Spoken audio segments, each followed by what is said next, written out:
So ಹುಣಸೂರಿಂದ Malavalli ಬರಬೇಕಿತ್ತು ಲೋಡಿಗೋಸ್ಕರ.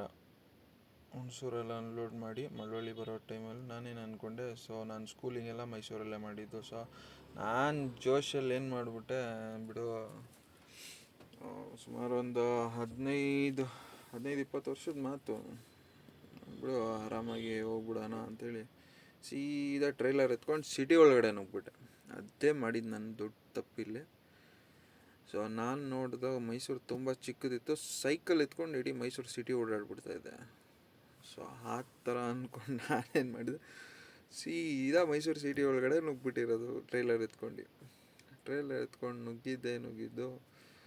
So ಒಂದು ಸ್ವಲ್ಪ ಸಿಟಿ ಎಂಟ್ರಿ ಆಗ್ತಾ ಎಲ್ಲೋ ಒಂದು ಕಡೆ ಮಿಸ್ ಹೊಡೆಯೋಕ್ಕೆ ಸ್ಟಾರ್ಟ್ ಆಯಿತು. ಸೊ ನೋಡಿದ್ರೆ ಫುಲ್ಲು ಸಣ್ಣ ರೋಡು. ಎಷ್ಟು ಸಣ್ಣ ರೋಡ್ ಅಂದರೆ ಬರೀ ನಾನು ಲಾರಿ ಅಷ್ಟೇ ಪಾಸ್ ಆಗೋ ಅಷ್ಟೇ ಸಣ್ಣದು ರೋಡ್ಗಳು. ನಾನು ಮರ್ತುಬಿಟ್ಟೆ, ಚಿಕ್ಕ ವಯಸ್ಸಲ್ಲಿ ನೋಡಿರೋ ರೋಡ್ಗಳ ಜ್ಞಾಪಕದಲ್ಲಿ ಸೀದಾ ಸಿಟಿ ಒಳಗಡೆ ಬಂದಾಯಿತು. ಬಂದು ನೋಡ್ತೀನಿ, ಫೈನಲ್ ಒಂದು ಸರ್ಕಲ್ ಇದೆ, ಅರಸು ಸರ್ಕಲ್ ಹತ್ರ. ಸೊ ಆ ಸರ್ಕಲ್ ಹತ್ರ ಬಂದು ಗಾಡಿ ಸಿಗಾಕೊಂಬಿಡ್ತು. ಹೆಂಗೆ ಅಂತ ಅಂದರೆ, ದೊಡ್ಡ ಗಡಿಯಾರ ಇಲ್ಲೆಲ್ಲ ಆರಾಮಾಗಿ ಪಾಸ್ ಆಗುತ್ತೆ ಅಂತ ಅಂದ್ಕೊಂಡಿದ್ದೆ ನಾನು. ಬಟ್ ಆದರೆ ಅಲ್ಲೂ ನನಗೇನೋ ಅಷ್ಟು, ಚಿಕ್ಕ ವಯಸ್ಸಲ್ಲಿ ನೋಡಿದ್ದಕ್ಕೂ ಈಗ ನೋಡಿದ್ದಕ್ಕೂ ತುಂಬ ಕಂಜೆಸ್ಟೆಡ್ ಆಗಿಬಿಟ್ಟಿತ್ತು ರೋಡ್ಗಳು. ಈ ಟರ್ನಿಂಗಲ್ಲಿ ಬಂದು ನೋಡ್ತೀನಿ, ಗಾಡಿನೇ ಕಟ್ಟಾಗ್ತಾಯಿಲ್ಲ. ಹಿಂದೆ ಮುಂದೆ ಎಲ್ಲ ಕಾರ್ಗಳವ್ರು ಕಚ್ಕೊತಾ ಇದ್ದಾರೆ. ಟೈಮ್ ನೋಡಿದ್ರೆ 11 ಗಂಟೆ ಆಗಿದೆ.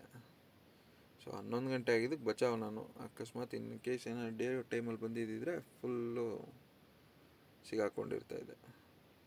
ಸೊ ಏನೇನೋ ಮಾಡಿ ಸರ್ಕಸ್ ಮಾಡಿ 2-3 ಸತಿ ಟ್ರೈ ಮಾಡಿದ್ದಕ್ಕೆ 2 ಸತಿ ಟ್ರೈ ಮಾಡಿಕೊಂಡೆ. ಒಂದೇ ಒಂದು ಬೆನಿಫಿಟ್ ಏನಂದರೆ ಲಿಫ್ಟ್ ಆ್ಯಕ್ಸಲ್ ಡೌನ್ ಮಾಡಿದರೆ ಗಾಡಿ ಬಸ್ ಕಟ್ಟಾಗೋ ಜಾಗದಲ್ಲಿ ಕಟ್ಟಾಗುತ್ತೆ. ಆ್ಯಕ್ಚುಲಿ ಇಲ್ಲಿ ಬಸ್ಸೇ ಕಟ್ಟಾಗಲ್ಲ, ಅಷ್ಟು ಸಣ್ಣದಿದೆ ಜಾಗ. ನೀವು ನೋಡ್ಬೋದು, ಈ ಮುಂದೆಗಡೆ ಕಾಣ್ತಾ ಇದೆಯಲ್ಲ ಸರ್ಕಲ್ಲು. ಸೊ ಆ ಸರ್ಕಲ್ ಹತ್ರ ಹೋದರೆ ನನಗೆ ಫುಲ್ ವೈಡ್ ರೋಡ್ ಸಿಗುತ್ತೆ. ಬಟ್ ಆದರೆ ಈ ಲಾಸ್ಟ್ ಕಟಿಂಗ್ ಏನಿದೆ, ಈ ಕಟಿಂಗ್ ಮಾತ್ರ ಫುಲ್ ಹೆವಿ, ಚಿಕ್ಕದಂದರೆ ಚಿಕ್ಕದು. ಬಸ್ಸು ಈ ರೋಡಲ್ಲಿ ಬರೋಲ್ಲ ನನ್ನ ಪ್ರಕಾರ. ನಾನು ಗೂಗಲ್ ಮ್ಯಾಪ್ ನೋಡಿಕೊಂಡು ಸೀದಾ ಗೊತ್ತಿತ್ತು ನನಗೆ. ಬಟ್ ನಾನು ಇಷ್ಟು ಸಣ್ಣ ಇರುತ್ತೆ ರೋಡ್ ಅಂತ ಎಕ್ಸ್ಪೆಕ್ಟ್ ಮಾಡಿರಲಿಲ್ಲ. ಬಿಕಾಸ್ ಗೂಗಲ್ ಮ್ಯಾಪ್ ಆಲ್ಮೋಸ್ಟು ದೊಡ್ಡ ರೋಡೇ ತೋರಿಸುತ್ತೆ. ಸಿಟಿನೂ ನಾನು ಚಿಕ್ಕ ವಯಸ್ಸಲ್ಲಿ ನೋಡಿದ ಜ್ಞಾಪಕದ ಪ್ರಕಾರ ದೊಡ್ಡ ರೋಡ್ ಇರುತ್ತೆ. ಅವಾಗೆಲ್ಲ ತುಂಬ ದೊಡ್ಡವಿತ್ತು ರೋಡ್ಗಳು ಮೈಸೂರಲ್ಲಿ. ಇವಾಗ ತುಂಬ ಟ್ರಾಫಿಕ್ಕು ಮತ್ತು ಜನ ಜಾಸ್ತಿ ಇರೋದ್ರಿಂದ ಸ್ವಲ್ಪ ಕಂಜೆಸ್ಟೆಡು, ಒನ್ ವೇ ಆ ಥರ ಮಾಡಿಬಿಟ್ಟಿದ್ದಾರೆ.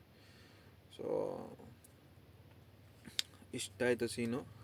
ಸೊ ನೆಕ್ಸ್ಟ್ ಟೈಮು ಗೂಗಲ್ ಮ್ಯಾಪ್ನ ನಂಬಬೇಕಾದ್ರೆ ಸಿಟಿ ಒಳಗಡೆ ರೋಡ್ ಗೊತ್ತಿದ್ದರೆ ಎಂಟ್ರಾಗಿ, ಇಲ್ಲಾಂದರೆ ಈ ಥರ ದೊಡ್ಡ ಲಾರಿ ಟ್ರೈಲರ್ಸ್ ಇದನ್ನೆಲ್ಲ ತೊಗೊಂಡು ಎಂಟ್ರಿ ಆದರೆ ತುಂಬ ಕಷ್ಟ ಆಗುತ್ತೆ. ಸೊ ಇಲ್ಲಿ ನೀವು ನೋಡ್ತಾ ಇದ್ದೀರಾ. ಸೊ ಒಂದು ಸತಿ ಏನೋ ಮುಂದೆ ಬಂದೆ ಕಾರವ್ರನ್ನೆಲ್ಲ ಹೋಗಕ್ಕೆ ಬಿಟ್ಟೆ. ಇನ್ ಕೇಸ್ ಅಲ್ಲಿ ಟ್ರಾಫಿಕ್ ಇದ್ದಿದ್ರೆ ನನಗೆ ತುಂಬ ಕಷ್ಟ ಆಗ್ತಿತ್ತು. ಬಟ್ 11 ಗಂಟೆ ಆಗಿದ್ದರಿಂದ ಟ್ರಾಫಿಕ್ ಏನಿರಲಿಲ್ಲ. ಸೊ ಫುಲ್ಲು ಸೈಲೆಂಟ್ ಇತ್ತು ಏರಿಯಾ, ಮತ್ತು ಗಾಡಿಗಳು ಕಡಿಮೆ ಬರ್ತಾಯಿತ್ತು. ಇವಾಗೊಂದು ಕಾರ್ ಬರ್ತಾಯಿತ್ತು, ಕಾರು ಬೈಕ್ಗಳು ಅಷ್ಟೇ. 11 ಗಂಟೆ ಆಲ್ಮೋಸ್ಟ್ 11 ಗಂಟೆ ಆಗಿತ್ತು. ಹಾಗಾಗಿ 2ನೇ ಸತಿ ಟ್ರೈ ಮಾಡ್ತೀನಿ. ಸ್ವಲ್ಪ ಒಂದು ಅರ್ಧ ಅಡಿ ಗ್ಯಾಪಲ್ಲಿ ಪಾಸ್ ಆಗ್ಬಿಡುತ್ತೆ ಗಾಡಿ. ಯಾಕೆಂದರೆ ಅಲ್ಲಿ ಆ ಟರ್ನಿಂಗಲ್ಲಿ ಏನಿತ್ತು ಅಂದರೆ ಮೇಯ್ನು ಒಂದು ಪೋಲ್ ಇತ್ತು. ಆ ಪೋಲ್ಗೆ ಟ್ರೈಲರ್ ಟಚ್ ಆಗ್ತಾಯಿತ್ತು. ಜಸ್ಟ್ ಒಂದು ಅರ್ಧ ಅಡಿ ಗ್ಯಾಪಲ್ಲಿ ಪಾಸ್ ಆಯಿತು.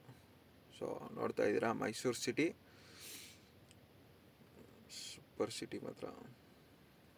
ಸೊ ಎಲ್ಲ ಚಿಕ್ಕ ವಯಸ್ಸು ಸ್ಕೂಲಿಂಗ್ ಎಲ್ಲ ಮೈಸೂರಲ್ಲಿ ಮಾಡಿದ್ರಿಂದ ನಾನು ಇನ್ನು ಸಿಟಿ ದೊಡ್ಡದಾಗೇ ಇದೆ ಅಂತ ಅಂದ್ಕೊಂಡಿದ್ದೆ. ಲಲಿತಾ ಮಹಲ್ಲು ಅದ್ರ ಮುಂದೆ ಎಲ್ಲ. ಆವಾಗ ನಾನು ಸ್ಕೂಲಿಂಗ್ ಮಾಡುವಾಗ ಲಲಿತಾ ಪ್ಯಾಲೇಸ್ ಆ ಕಡೆ ಈ ಕಡೆ ಎಲ್ಲ ಬಿಲ್ಡಿಂಗ್ಸ್ ಯಾವುದೂ ಇರಲಿಲ್ಲ. ಅದೊಂದೇ ಪ್ಯಾಲೇಸ್ ಇದ್ದಿದ್ದು ನಾನು ನೋಡ್ದಂಗೆ, ನನಗೆ ಜ್ಞಾಪಕ ಇರೋಂಗೆ.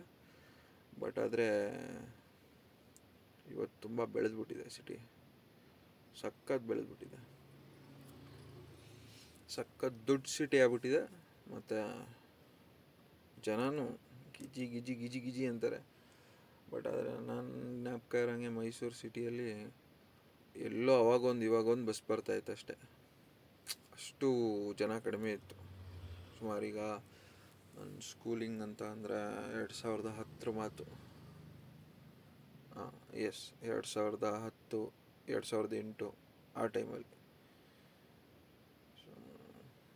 ಝೂ ಈ ಮತ್ತು Lalitha palace road, city bus stand road ಎಲ್ಲ ಎಷ್ಟು ದೊಡ್ಡದಿತ್ತು ಅಂದರೆ ಸಖತ್ತು ಹ್ಯೂಜ್ ರೋಡ್ಸ್ ಇತ್ತು. ಓಕೆ, ಇವತ್ತಿನ ಬ್ಲಾಗ್ ಇಲ್ಲೇ ಮುಗಿಸೋಣ. ನೀವು ನೋಡ್ತಾ ಇದ್ದೀರಾ left side. Thank you, bye.